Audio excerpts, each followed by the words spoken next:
আজকে বন্ধ করা, এই মাদকের পাচারকারী এবং মাদকের ব্যবসায়ীদেরকে সামাজিকভাবে প্রতিরোধ করা আজকে আমাদের ইমানের দায়িত্ব হয়ে দাঁড়িয়েছে। আমরা যেখানে আজকে অবস্থান করছি, আমাদের ভাইরা বলেছেন এখানে আগে একটা বস্তির নাম ছিল, সেই বস্তি মানে খুবই পরিচিত নামেই কিন্তু আমরা সবার কাছে চেনা জানা ছিল। এখানে মাদকের একটি বিশাল আখড়া ছিল। আজকে হয়তো সেই বস্তি সেভাবে নাই, কিন্তু মাদক কি বন্ধ হয়েছে? না। খুবই দুর্ভাগ্যজনক, উদ্বেগের ব্যাপার।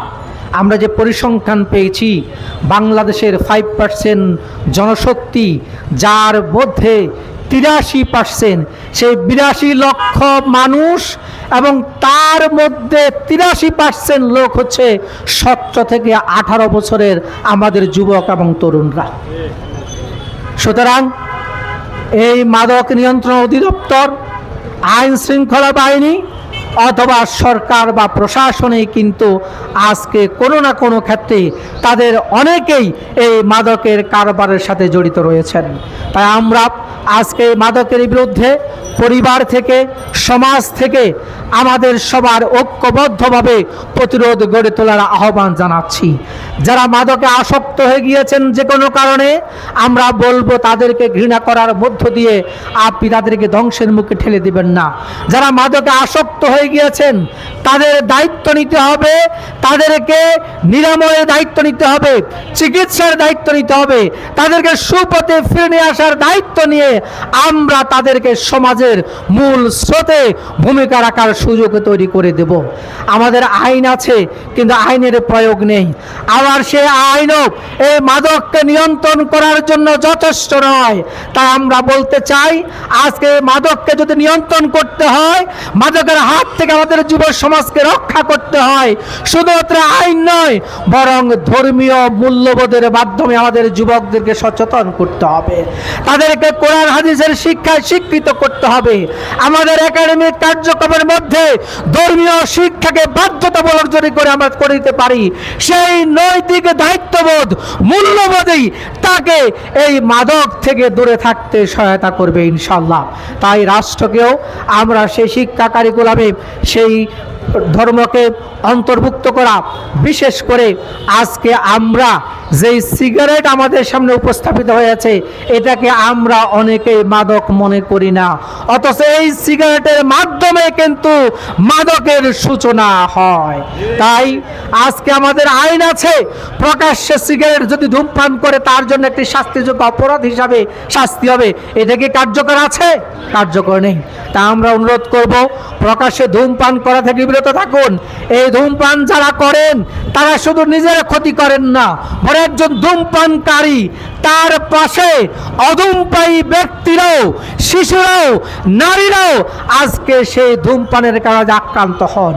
আমরা চিকিৎসা বিজ্ঞানের সেই তথ্য থেকে জেনেছি, একজন মানুষের যে সবচেয়ে কঠিন যে রোগগুলো হয়, তার শরীরের মধ্যে যে কার্ডিওভাস্কুলার সিস্টেম রয়েছে, তার রেসপিরেটরি সিস্টেম রয়েছে, তার ডাইজেস্টিভ সিস্টেম রয়েছে, তার রিপ্রোডাক্টিভ সিস্টেম রয়েছে, এই ধূমপান, মাদক তার সমস্ত সিস্টেমিক ডিসঅর্ডার তৈরি করার মাধ্যমে একজন সুস্থ মানুষকে মৃত্যুর মুখে ঠেলে দেয়।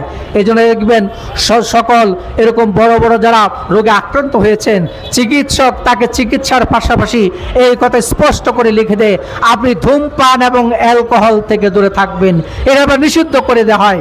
সুতরাং আজকে আমাদের প্রজন্মকে রক্ষা করার জন্য, আমাদের দেশের ভবিষ্যৎ প্রজন্মকে গড়ে তোলার জন্য, আজকে নীতি নৈতিকতা, সমাজ থেকে সকল প্রকার অপরাধ কর্মকাণ্ডকে আজকে জিরো পর্যায়ে নিয়ে আসার জন্য আসুন আমরা সামাজিকভাবে, আমরা রাজনৈতিকভাবে, আমরা সাংগঠনিকভাবে, আমরা ধর্মীয়ভাবে প্রত্যেকটা পাড়া মহল্লা থেকে এই মাদকের বিরুদ্ধে প্রতিরোধ গড়ে তুলবেন। ইনশাল্লাহ রাজি আছেন? পারবেন আপনারা? ইনশাল্লাহ। আসুন, আজকের এই আয়োজনের মূল উদ্যোক্তা হচ্ছেন, আজকে যিনি, যার ছবিটি এখানে দেখা যাচ্ছে, হয়তো বা বুঝতে পারছেন আপনি, তিনি হচ্ছেন আমাদের এই ঢাকা সিটি উত্তর কর্পোরেশনের সম্মানিত মেয়র প্রার্থী, বাংলাদেশ জামায়াত ইসলামীর ঢাকা মহানগরীর সম্মানিত আমির, কেন্দ্রীয় নির্বাহী পরিষদ সদস্য জননেতা জনাব সেলিম উদ্দিন ভাই, তিনি 2017 সাল থেকে এই ঢাকা মহানগরীকে মাদক মুক্ত করার জন্য, নেশা মুক্ত করার জন্য, কিশোর গ্যাং মুক্ত করার জন্য, সামাজিক অপরাধ মুক্ত করার জন্য তিনি কাজ করে যাচ্ছেন।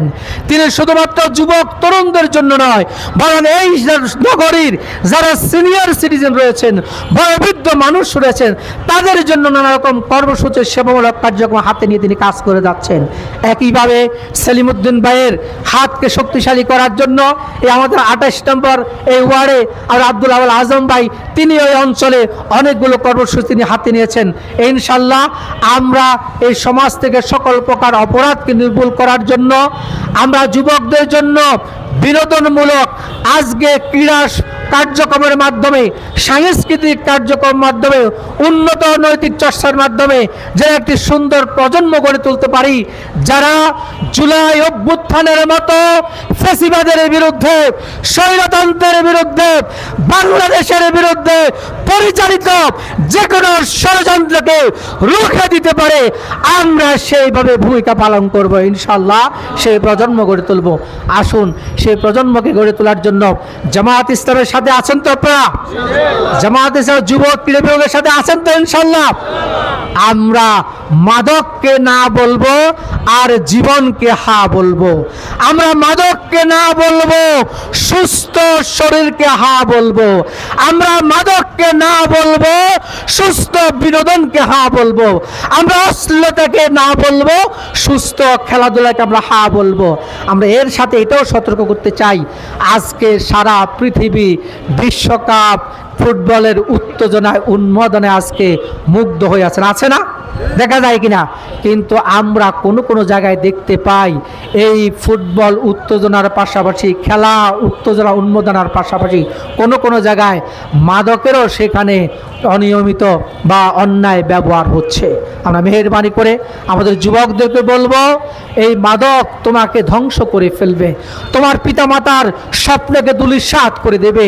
এই মাদক তোমার জীবনের সমস্ত স্বপ্ন সাতকে ভেঙে ছড়ে খান খান করে দেবে। সুতরাং সেই বিভীষিকাময় মৃত্যুর হাত থেকে তোমাকে যেন ফিরে আসতে পারো, সমাজকে রক্ষা করতে পারো, সমাজের জন্য তুমি যেন ভালো নেতৃত্ব নিয়ে গড়ে উঠতে পারো, তোমাকে আমরা সেই মুক্তির দিকে আহ্বান করছি। আমাদের স্লোগানে লেখা আছে, হে তরুণ মুক্তি চাও কি?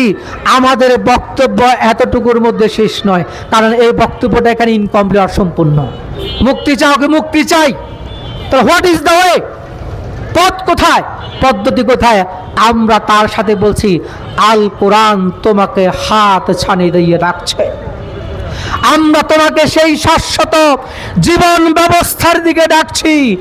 আমরা তোমাকে ইসলামের সমমান শিক্ষার দিকে ডাকছি। আমরা তোমাকে সেই আদর্শ জীবন ব্যবস্থার দিকে ডাকছি, যেটি তোমার দুনিয়ার জীবনের কল্যাণ থেকে নিশ্চিত করবে, পরকালীন অনন্ত জীবনের সফলতার পথটিকেও নিশ্চিত করে দিবে।